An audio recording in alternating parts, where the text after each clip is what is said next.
Welcome to the Jason's E-Academy. Our topic today will be on setting the right room prices.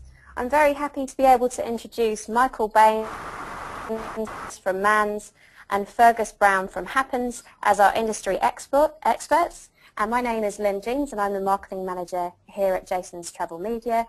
And we also have Lara Ortiz on the line who's going to be helping us if there are any questions through the session. But first, I just want to pass it on to Helen from Magpie, who's going to run through how to participate in today's webinar. Great, thanks Lynn, and hello everyone. So I'm just going to show you how you can participate in today's webinar using your control panel. So if you look towards the right of your screen now, you'll see a control panel just like the one on the slide in front of you, and this is what you'll use to interact with the webinar today. If you have any questions for the presenters, you can send these through at any time. So to ask a question, you just type it into the questions box, which is located at the bottom of your control panel. If you have any technical questions or problems, you can either type these into the question box or raise your hand for attention, and I'll come back to you and help you with those.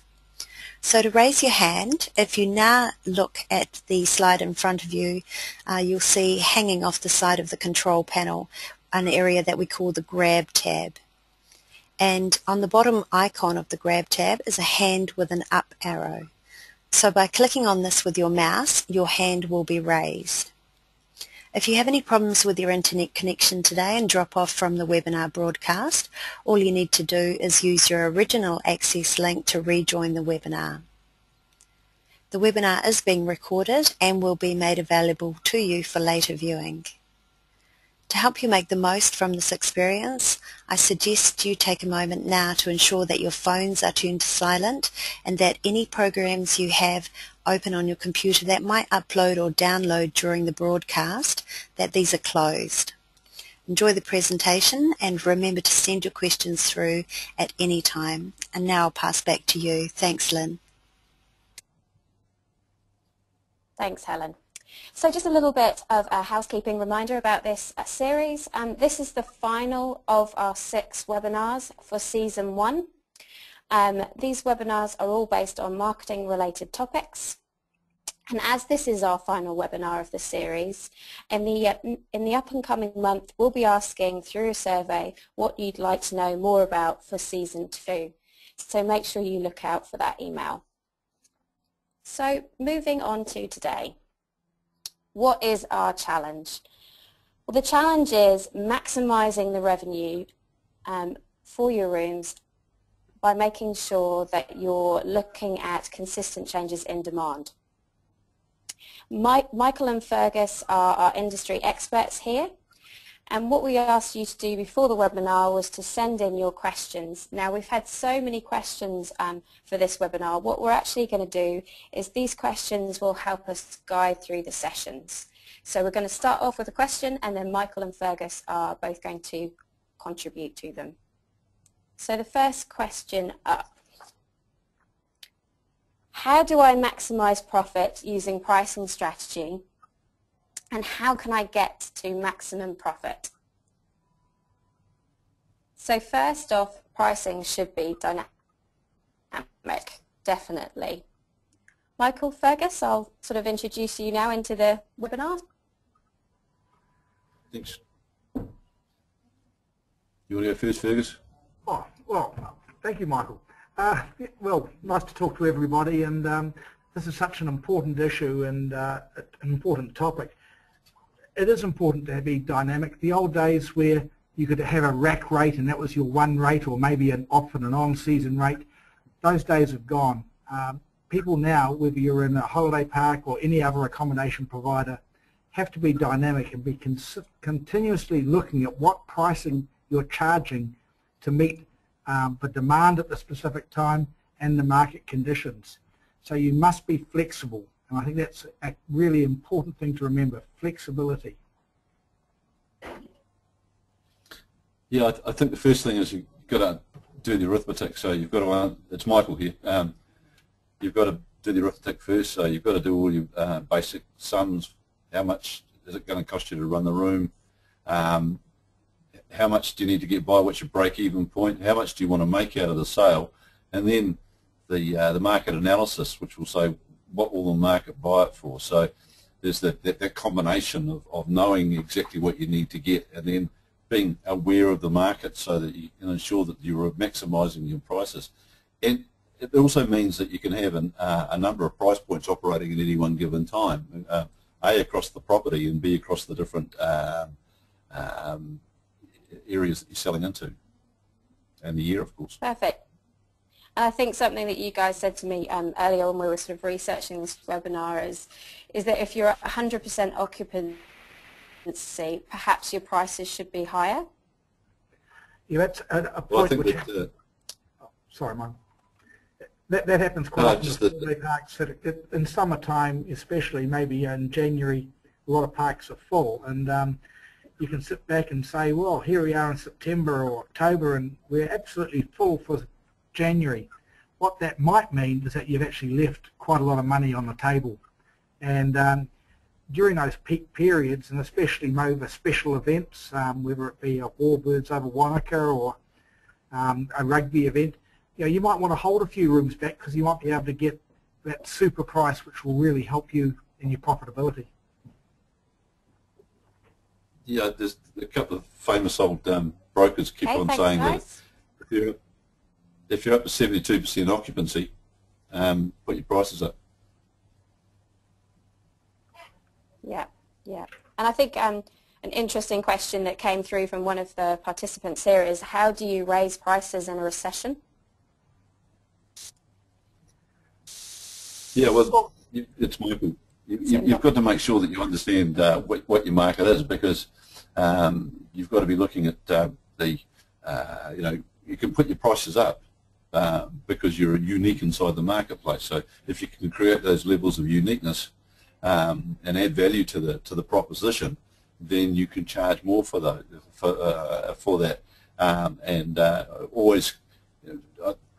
Always feel that you can put the prices up, and if it's not working, you can bring them back down again. But you've got to make sure that it's about ensuring that the prices represent value.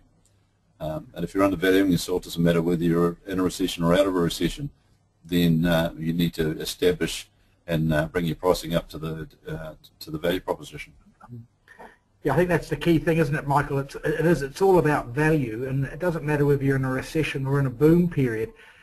Even if you're in a boom period, people won't pay if they don't see any value in the product they're looking at buying. And in difficult times, by adding in more value for the customer, doesn't matter whether you're a restaurant or a motel or a holiday park, people are looking for value, and they will pay to get that. And I think we're seeing that, especially during these difficult times we are in. The smart operators who are putting good packages together are actually doing quite well. I think in a recession, people are price aware, not price driven. So it's important to recognise that they don't want to buy the cheapest all the time. They want to buy the best value, and perhaps they're more value aware at this time. But if you can add the value back into the process, then you can charge more for it, and people will accept that. Yeah, and that leads us quite well on to the next slide, actually, which is really about sort of knowing who is out there and knowing who your target market is, and how you can tailor your products and services and prices to that target market. I mean, this is a slide that we've brought up in a lot of our E-academies, and I think it's definitely important to understand who is it exactly that you're trying to target. Are you trying to target the corporate market, or are you trying to target honeymooners or families? And some of those types of target markets will react differently to pricing and to products that you're offering to them. So, from a marketing perspective, I think it's really, really important to definitely hone in on who your target market is. It's a very good point. Okay. Sorry, Fergus, I didn't cut you off there. Carry on. No, I was just going to say that, so many times people look, when they look at pricing, the first thing they are looking at is discounting or bringing prices down, and in some cases that can actually turn off customers. And so it is really important to have a very good understanding of who your customers are and what they are in fact looking for, because if you come out with a too cheap a product, it might actually turn them off. Yeah, I think the other thing, Fergus, is that you've actually, in Motel's case, you've actually got a set product sitting in front of you, and some of it's relevant for different market segmentations and others is not. If you're looking, if you've got a property that's full of studio units, then you're not looking at the family market. But if you've got a whole lot of 2- and 3-bedroom units, you're actually looking probably as much at the corporate market. Yeah, absolutely. And I think it kind of leads actually on to the next set of questions, which is price important to a client when they choose a room? I mean, you kind of sort of semi-answering it now, but what do you think, Fergus? Well, yeah, price will come into it, and I think people will look. They'll scan websites, they'll scan different online travel agencies and different systems. So price will be there, but they'll also be looking for star ratings. That's important to see if they're maybe a 4-star. They'll also be looking, if they are, say, maybe a family, they'll be looking for facilities which will make their holiday more enjoyable for their children. And in the same way is that if it's a person who's maybe on a corporate trip, they might be wanting to make sure that there's a restaurant either close by or in-house. So it is very much about, once again, looking at what value the people are looking for as opposed to the price. And it makes me really cross when you walk down or drive down Fenton Street in Rotorua. I hate to pick on Rotorua, but it's well known with the different signposts out there with people just advertising the money, and that's not really talking about value at all. It's just trying to it's turning what our product is, which is a quality product, into a commodity, and we must move away from that thinking. Yeah, McDonald's motelling.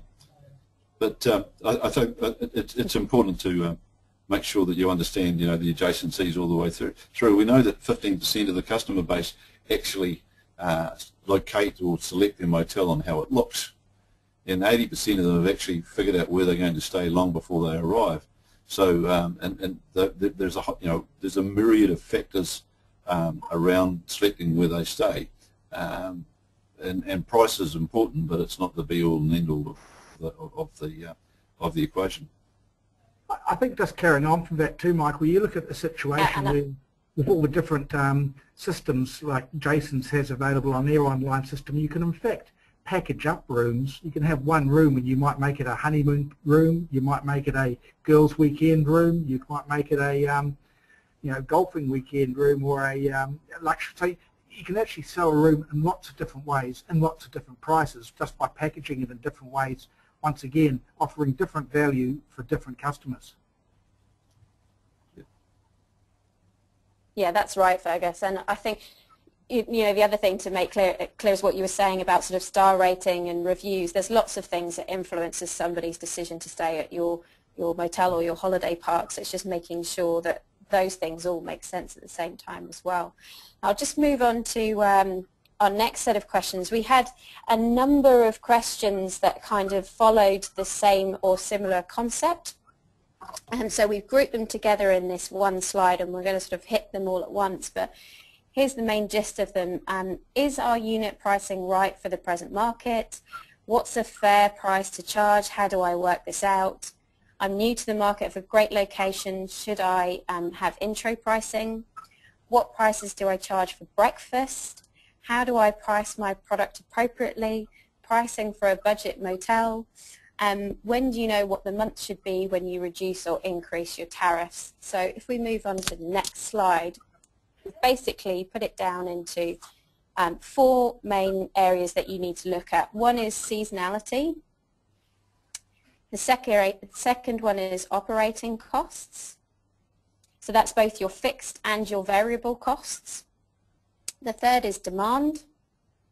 And the fourth is competition. And I think those are the 4 things that you really need to look at when you're looking at your pricing. I think I'll pass it on to Fergus first. I don't know if you've got some comments on this slide, Fergus. Yeah, I sort of feel holiday parks are interesting in that the site's size of a business has a very low fixed cost, or has a very low fixed cost, and actually has very little variable cost. So it's a different kind of product than, say, a holiday park motel room, which has a higher fixed and a variable cost as well.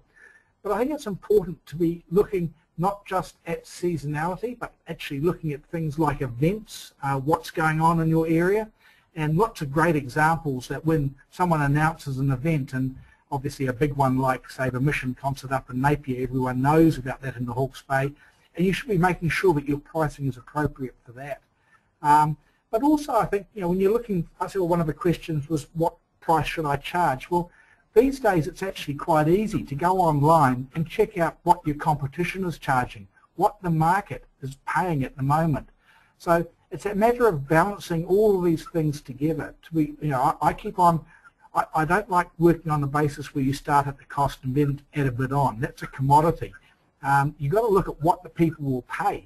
And in some cases, they might pay a heck of a lot more, and at other times, you might want to really drive some business in. It might be a seasonal opportunity for you, and so you might come down to a price which actually is, if you like, a marketing price rather than a price which is going to make a huge profit on. So I think there's lots of stuff to do. There's lots of homework you've got to do, and it's not something which you just, as I said before, it's not something where you set your rack rate 15 months out and that's it. You should be adjusting your price in some cases even daily, but you should definitely be looking at them every day, looking at what's happening in the market and adjusting those prices to meet those market fluctuations. Yeah, I absolutely agree with Ferg.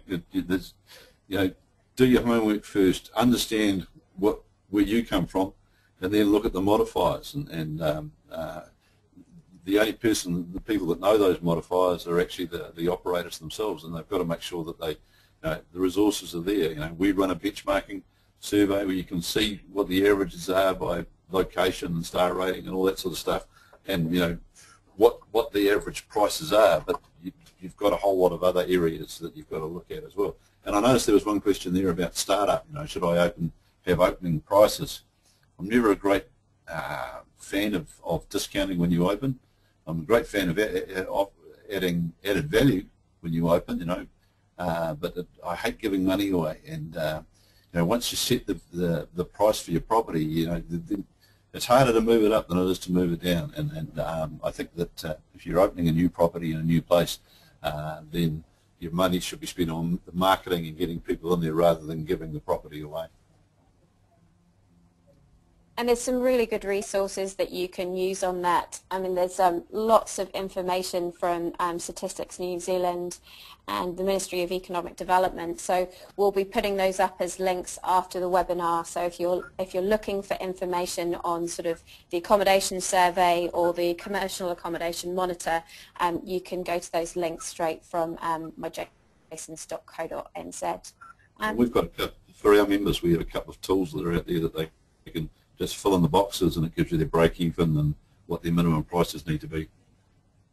Okay, perfect. So how do you get an understanding of what the market will pay for? How does that work? I mean, we've got a kind of nice little graph here showing sort of supply and demand, really. How does it exactly work for someone who's never done this before? How do you work that out?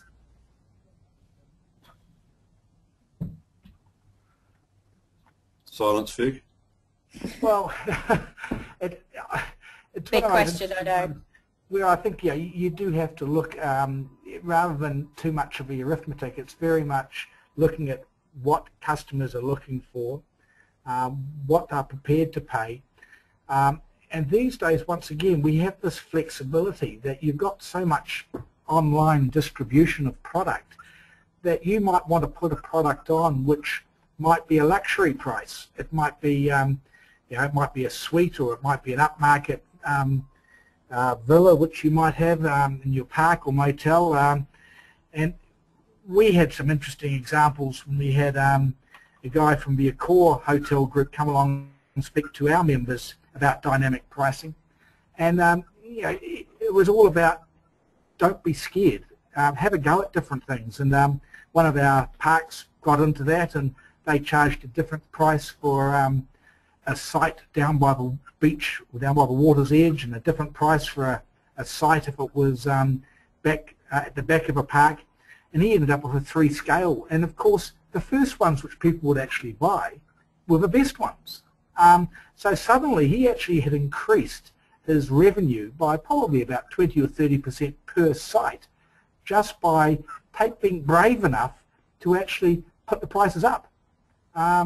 So don't be caught in the race to the bottom, and that's what you see when people are just getting into discounted, maybe distressed inventory. You don't want to be caught in that race because you'll probably end up winning it and being at the bottom. So, you know, make sure you are quite brave when it comes to your pricing decisions. Yeah, there's an old logic that says the cheapest motel should be filled up first, and we know that doesn't happen. It's you know, one piece of advice, you know, from a retail perspective that I gave, and also from this point of view, actually go and sit on the other side of the road from your property, look at it and say, how much would I pay for a room if I was travelling and staying in that property? That's a good starting point, and then you can look at the again, go back to those modifiers and look at it after that. We had a situation down south where a lady had $105 a night and was struggling, so she put it up to 110, and nothing happened to her occupancy, so she put it up to 115. Her occupancy went up. At $120, her occupancy stayed the same, and she finally ended up sitting on $130 a night with an increased occupancy, and she was too embarrassed to go any further. It was a matter where the product that she was offering, the people that could stay there would look at the price and say, we're not staying there, and the people that could stay there, could afford it, would look at it and say, there must be something wrong with it. So it's really a matter of actually looking at your property and saying, well, how much would I spend if I was actually up on the road travelling? Oh, okay. Moving on to the next question, quite an interesting one. Have prices increased or decreased over the past 3 years? Well, from our point of view, we keep an eye on it, and they have increased. I sometimes feel that they probably haven't increased enough, but I think what is happening now is we are seeing people charge a range of prices. In the old days of just having one rack rate, that's gone to a certain extent, but yeah, people can actually get really good revenue off their rooms because they know that they can change it.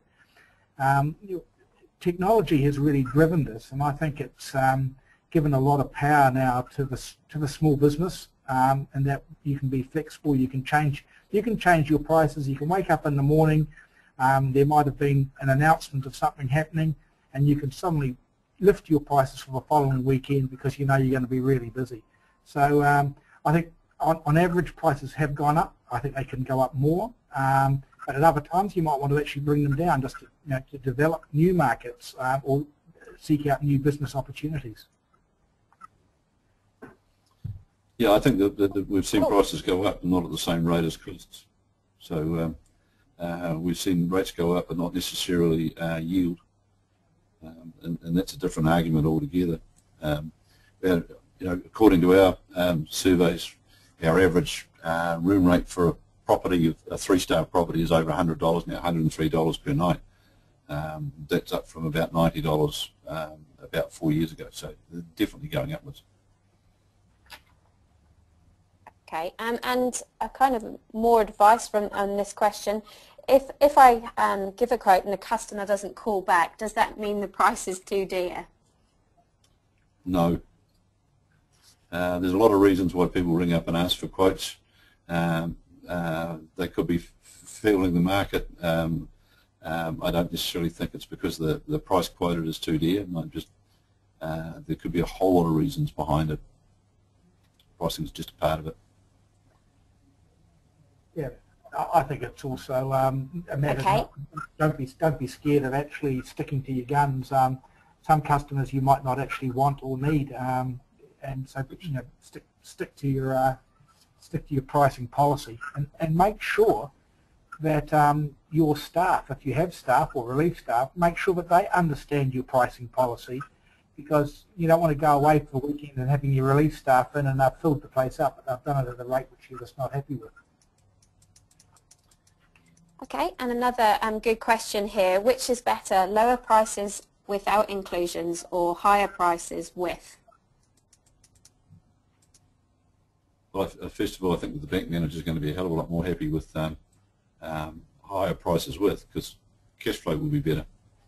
I think it's about adding in extras, charging more with less cost. Try and get your value addeds and your add-ons to actually be very cost effective. If you're doing add-ons and they're costing you more than the value increase, then that's silly. So you've got to make sure that the value addeds are there. If you're adding in breakfast, probably your net cost is $3.50 plus wages. And if you add $10–15 to the price, well, that actually makes a lot of sense. If it's costing you $7.50 and you're increasing it by $5, it doesn't make any sense at all. I guess my answer would be to do both and let the customer decide. You can, if you want to have a low price, you might do it on one room. On the same room, you could include breakfast and free use of a kayak and etc., and provide a range of options. Some people will be coming to stay with you because they're attending a funeral or a wedding or something. Others are coming for a holiday experience, and the more value they think they're going to get, the more likely they are to actually choose your product.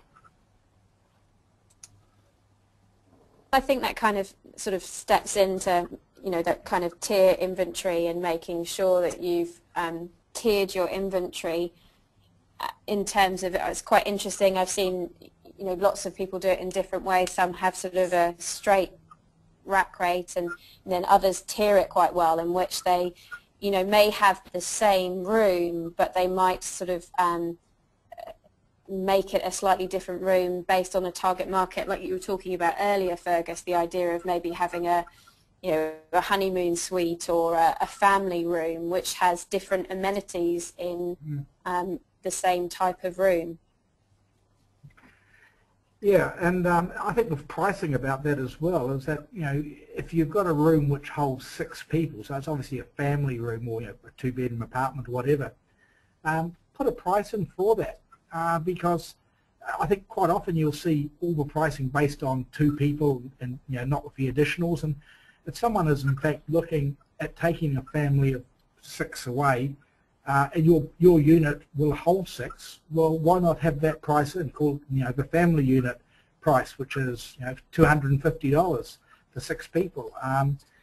But the same room is also available. You can have it listed twice in many cases. I'm sure Jason's do that. But you could have it there as for 2 people. They might want a room each, and it's available to them at only $180. So once again, don't be limited by tradition.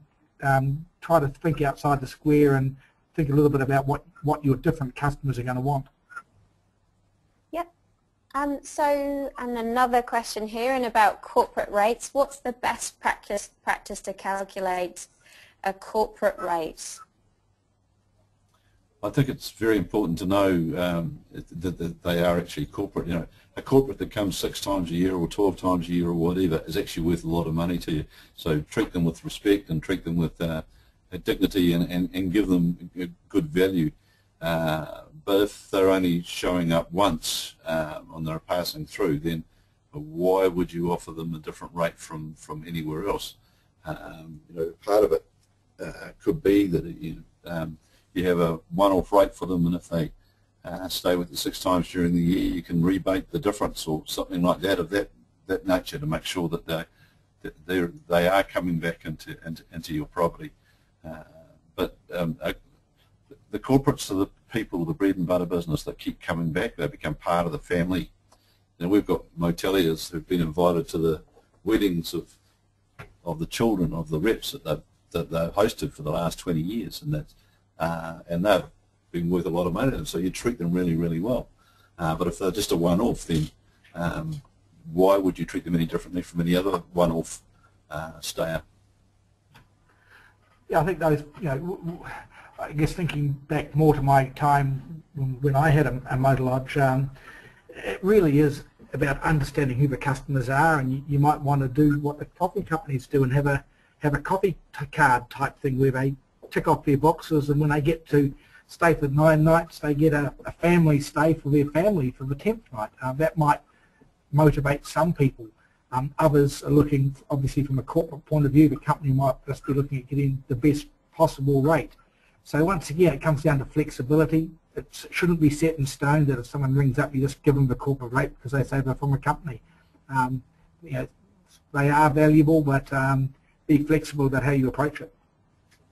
Yeah, we had Wemo tell you that when the government departments rang up, they asked him if he had a government rate, and he said yes, and he put the prices up by 10% because they didn't actually want to know what the rate was. They just wanted to know there was a rate. Okay, and another set of questions. There was quite a few questions based on commissions. So here were 2 of the main ones that we picked up. What commissions are appropriate for website and wholesalers to charge? How to price on commission-based sales channels versus non-commission sales channels? And I think I'll pass this one to the floor, guys. Yeah, this is a real tricky one, and I know it's one which a lot of people battle with, and I think to a certain extent you've just got to understand very much what you are looking to get, and you've got to accept that in these changing days that that how we handle commission is all changing. In the old days, when if you were getting bookings, say, coming in from overseas, you would be an inbound tour operator would be involved, who'd be selling it to a wholesaler offshore, who'd be selling it to a retailer, and all of those people would be wanting to either put a markup on or take a commission off. These days, you're looking at, you can distribute your product online, whether it's by Adjacencies or one of the other online travel agencies, and some will charge commission, some will charge you a fee for a listing fee. There's all sorts of different business models out there, and obviously, the best way for you to get business is to come through your own website or to come direct. But that's not going to happen. You've got to be realistic. That's not going to happen all the time. So I think make sure you know what you want, do your pricing, and stick to it. But do accept that there are going to be lots of different business models out there, but be prepared to actually put the hard word back on them and say, well, what are you going to give me? How much business are you going to give me? There's no point giving someone 25% commission if you don't get any bookings from them. So they have to be, it has to be a fair deal where both parties win. Yeah, I think that the first thing about commissions in my mind is actually know what you're buying. As Ferg said, the business models are many and varied. We have What If, who's basically a reseller, and Booking.com, which is basically a commission agent. They have a different relationship with your customer, and they have a different relationship with the way that the money is collected and where the costs fall. I think the first thing about commission that should always be seen as a marketing cost. It's the cost of bed acquisition, and you should keep a track of it all the way through. We should know exactly how much it's costing you to get those bums and beds. The second one is a commission agent, are they a marriage broker? Are they introducing somebody to you or a group to you that you can have an ongoing relationship outside of that, or are you just buying business over and over again? And it's, once you've got them in your place and you've treated them with love and respect, the idea is to make sure their relationship is now a relationship with you. What we're seeing now is that with the structure of the online commission agents in particular is that what were essentially domestic transactions, somebody in Dargaville booking accommodation in Paihia, it used to be something that was done directly between the two parties. Now it's going to a third party, and it could be an offshore-based commission person, and that money's going offshore. So it's a matter of knowing and understanding and appreciate where the costs are for a start and what you can do with them. I think one thing too, Michael, we've got to accept that. And what about the... Sorry.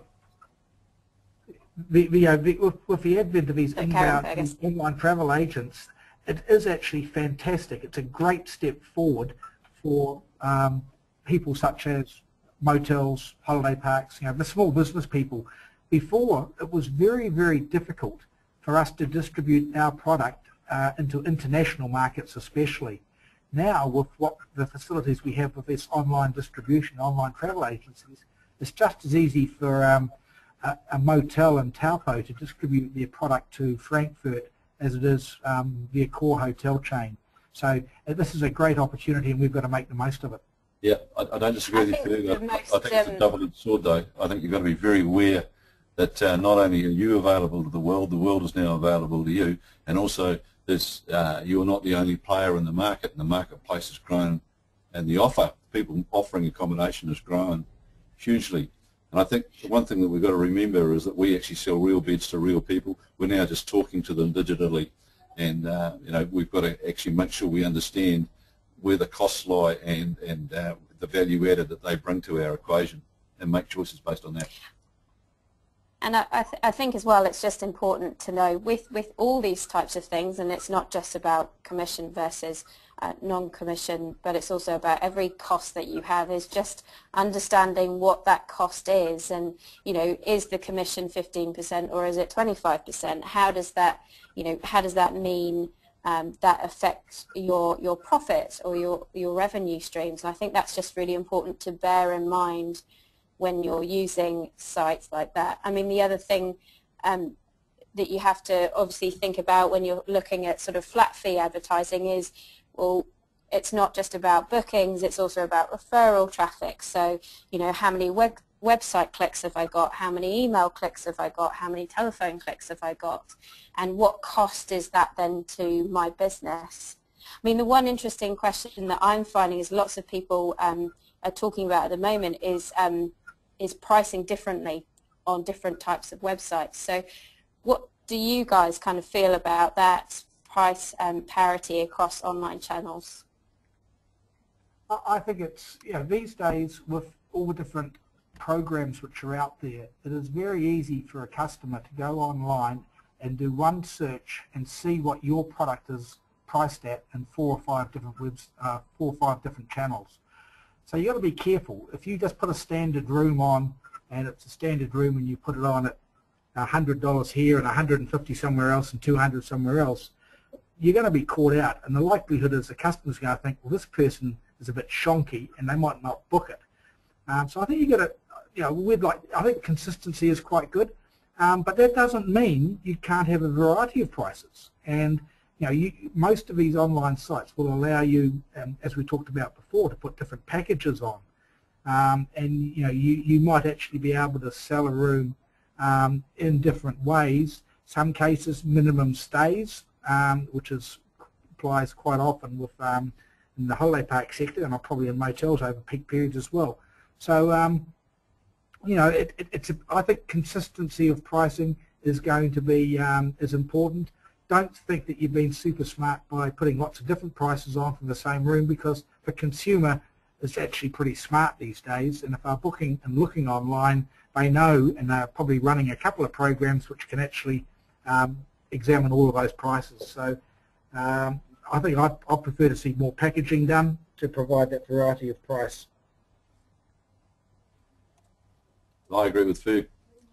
I think we've got some very clever programs online now which will troll through all the booking lines to find the cheapest offer for a property under whichever one. So you'll always end up, they'll end up hitting the cheapest price on the for the same room, and so you'll defeat the purpose of your changing your prices. And consistency, I think, is really good. You've got to make sure you're making money from everyone.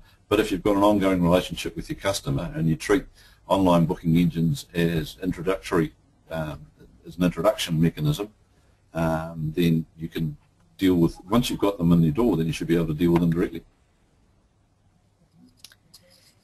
Yeah, and I think that's a really interesting point as well, is kind of getting those regular customers back to you.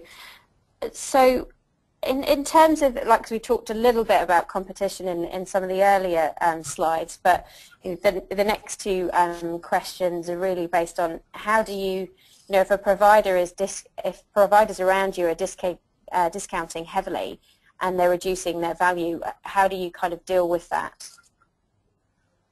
Well, you've got two things that you can do. You can either compete with them on price, or you can just wait for them to fall over.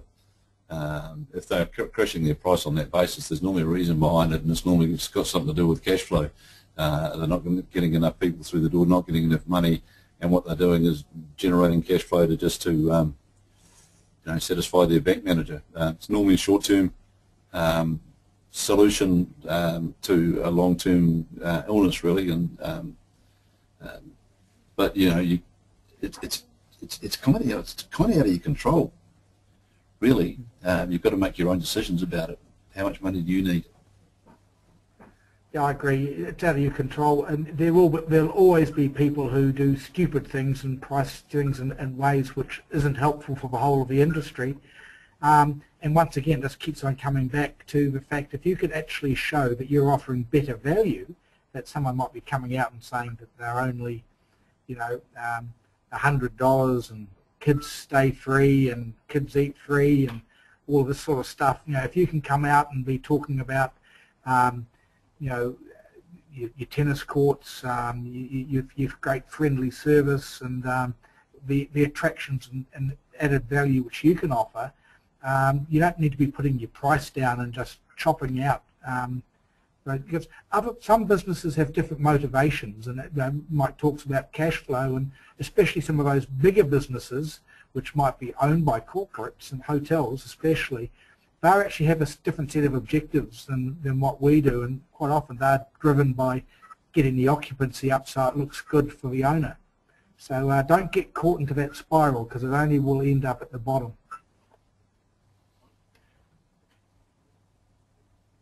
Okay, and so if you're thinking about deals or sales and offers, what do you think is the most important concept to keep in mind? Well, my personal preference is actually the most valuable person you've got is the one you've got in your place already, the one that keeps coming back. So what are you doing to add value to them? So first of all, deal with your existing customer base. Make sure that you've got them for a long time. Make sure you're giving them value, reward, loyalty, and also reward them if they're acting as advocates. I think that we're a people industry dealing with people, and we've got to make sure that we create that environment, and that becomes part of the value proposition. Yeah, I think it's that really important. Most Mike talks about your existing customers are very, very important, and you want to be able to make sure that, especially if you're dealing with the domestic market a lot, that you're getting people to come back time and time and time again. You want to make sure that that is happening. With the international market, okay, you don't get them repeating so often, but if you give them a great time, they'll be talking about you.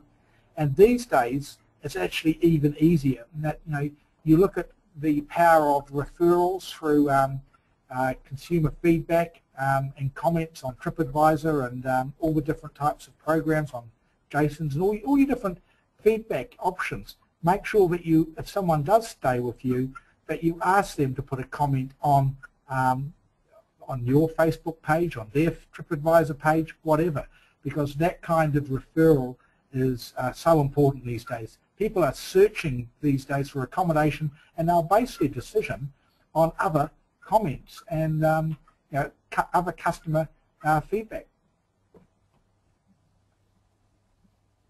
Yeah, and I think the other thing when thinking about sort of deals and sales, if I think about the kind of the work that I've kind of been doing for many years, is the most important thing that I've found is to measure the results that you've had on placing deals or sales or offers. So, if you have placed a deal up or a sale up, what impact has that actually had? Has that increased your occupancy?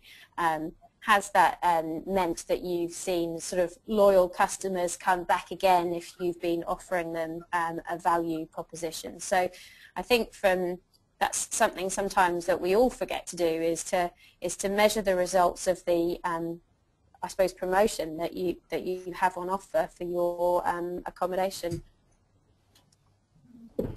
Which leads us nicely to traditional sales and deals.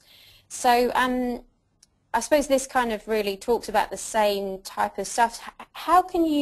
What types of sales and deals can you do, and when should you do them? This is where your monitoring comes in, and it's so important these days that you do know that, say, if you're a beach holiday park and you get a lot of business over weekends and you've got a fair bit of space available over the midweek period, that, why can't you be saying, well, we can actually just about drop that price down to a ridiculously low level to actually encourage people to utilise that product during the period when you're going to be empty, if you know you're going to be empty. So I think it's just important to be quite strategic about it, that you think long term, but also be flexible and nimble enough to be able to make tactical decisions. If you wake up in the morning, as I say, and you find that the weatherman's given a really good weather forecast for the next 3 days, why not put it on Twitter and put it on your Facebook page? And maybe go onto an online agency and put a special sun package out there. So I think you've got to be flexible, you've got to be nimble, and be brave as well. Take some chances, experiment.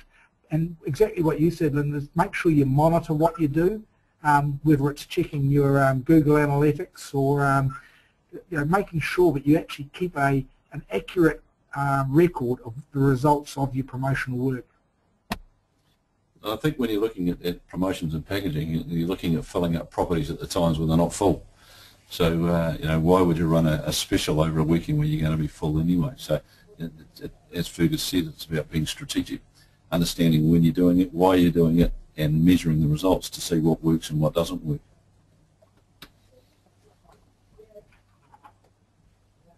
Okay, I'll just race through some more questions because I know we're nearing the end. Lots of questions about daily deals, and lots of questions about whether they're sort of good, bad, or ugly. So how can daily deals possibly be good? I think daily deals are often maligned, and it's probably from people who go into them without actually thinking it through. So you've got to go in with your eyes open. You've got to understand very clearly what the cost is, what you're going to get out of it. But I've seen some great examples recently of parks who have put motel units up on daily deals. I've noticed an enormous, apart from selling what they put up, and but doing it at a time when they could afford to do that, I noticed huge benefits as far as click-throughs on their websites, people were ringing up. And the other thing they noticed was that a lot of people who did come and take the deal have now come back and have been turned into returning customers. One customer from one park told me that they picked up a group booking of 40 out of a daily deal sale. So if you look at it as a marketing cost and say, okay, say if the customer is paying $150 and you're only going to get $80 out of it, well, the other $70 is in fact a marketing cost. And how many marketing programs do you have where you actually get paid to do them? So I think you've got to manage it properly, be careful, make sure you've got your eyes open and you understand what you're getting into, because we've all heard stories of people who have put products on daily deals and just about go broke because they don't control them well enough. But please, make sure you do use them, but use them for your benefit. Yeah, I think the other thing, Ferg, on that is to prepare well.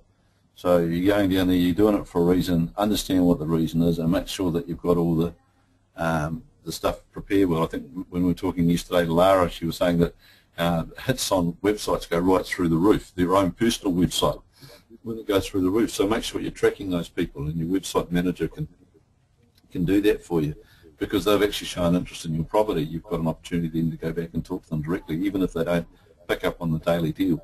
I actually want to jump in on that. I want to jump in on that, guys, because I spend quite a lot of time working with just accommodation operators around New Zealand, and it really is one of these things where if you set it up and you can, it's basically a perfect lead capture.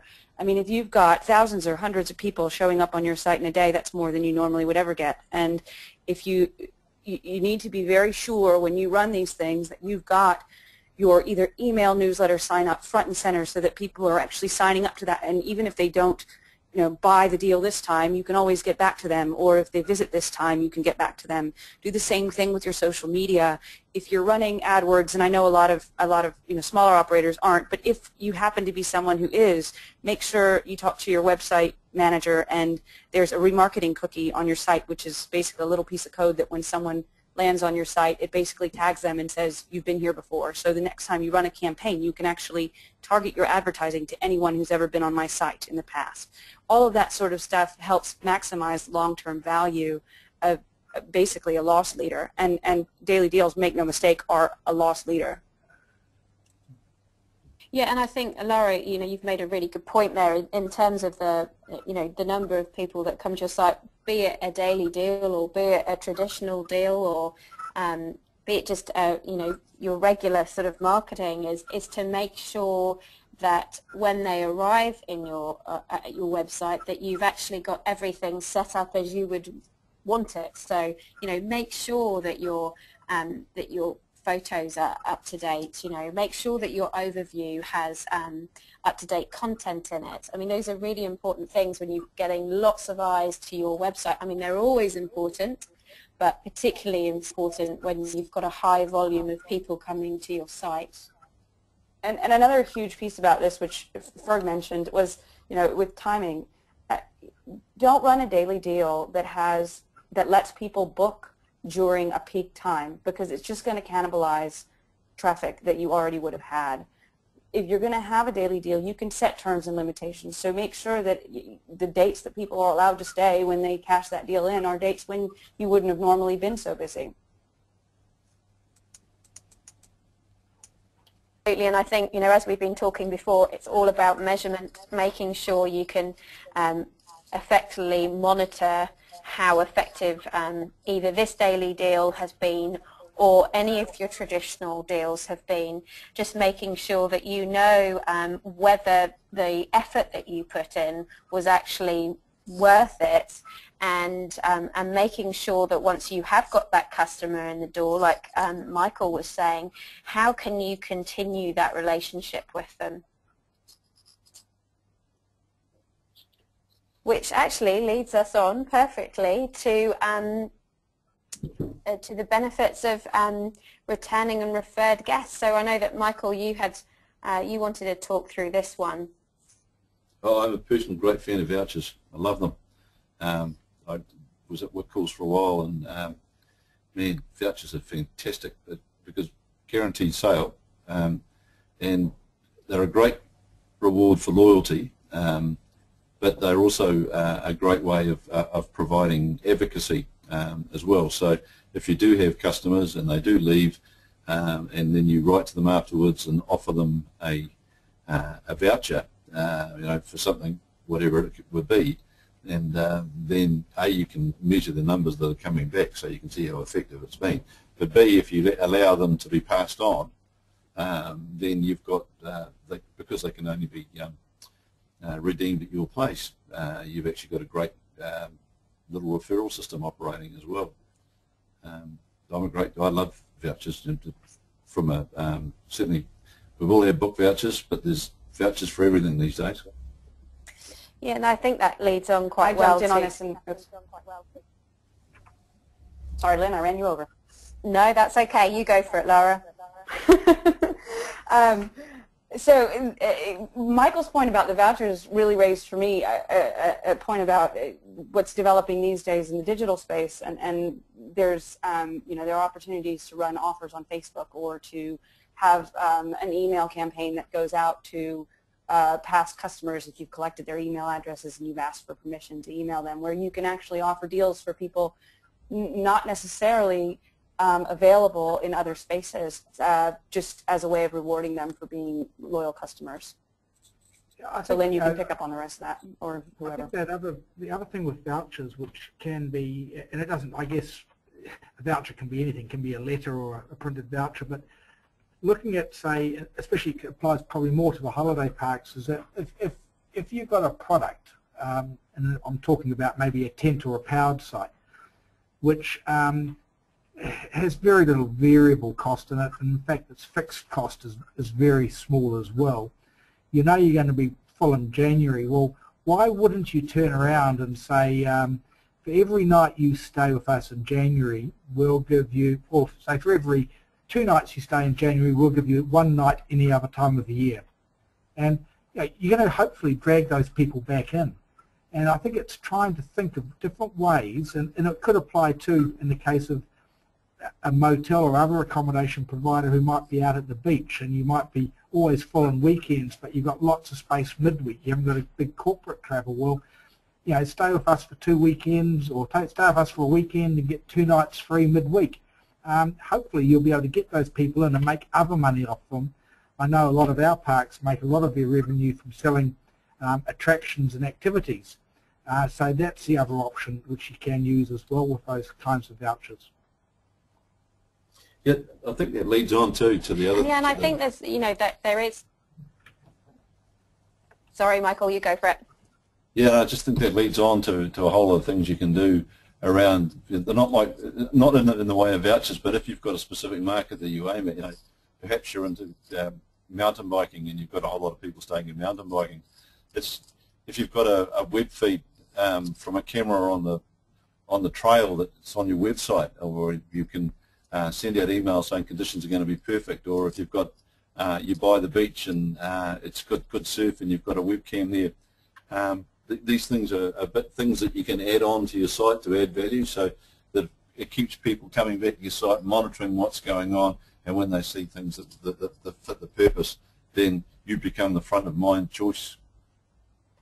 And I think that works perfectly when you're thinking about your target market is, you know, are there any activity providers in my area that I can team up with? You know, am I enabled Tasman, and can I speak to the local kayaking company to come up with a deal, you know, special rates for my customers as part of a sort of package that you could offer as a sort of traditional deal or a daily deal? I was just talking to one of my members the other day who's into fly fishing, and he puts out regular fly fishing bulletins to his fly fishing guests.